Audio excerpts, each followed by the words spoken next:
السلام عليكم خوتي، مرحبا بكم في هذه القصة الجديدة، القصة اللي غتخليك تعيش في واحد العالم مغاير. المهم تبع معايا القصة كاملة، متزقل فيها حتى شي تفاصيل غتعجبك بزاف وغتستافد منها. قبل ما نبقى نكثر عليكم، اللي مازال انت باقي جديد دير دابا اشتراك للقناة، فعل جرس الجرس ديما يوصلك الجديد ديالي.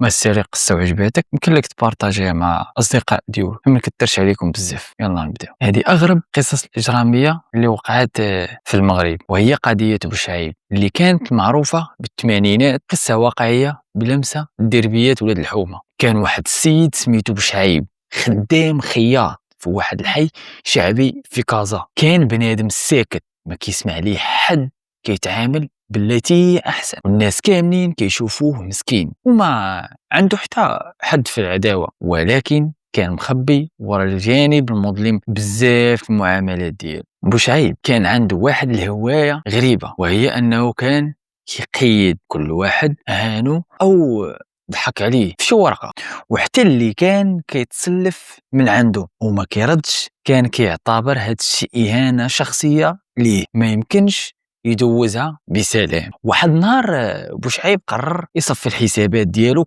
كامله، بدل الخيط والمقص ديال الخياطه بموس كبير ومسموم. بدا بمول الحانوت اللي كان كيتضارب معاه ديما على الصرف. من بعد داز واحد الجار اللي كان كيستفزو فاش كيدوز قدام دارهم.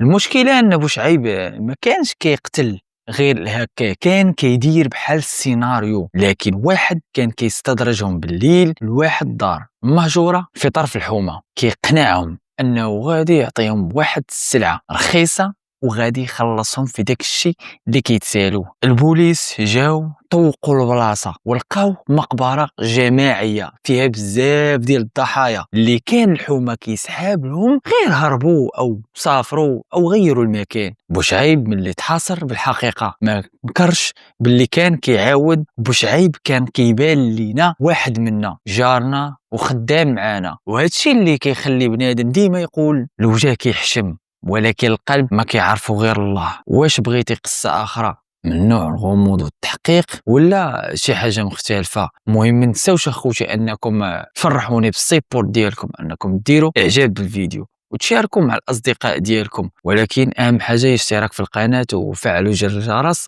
باش دائما يوصلكم الجديد. ونشوفكم في قضيه اخرى.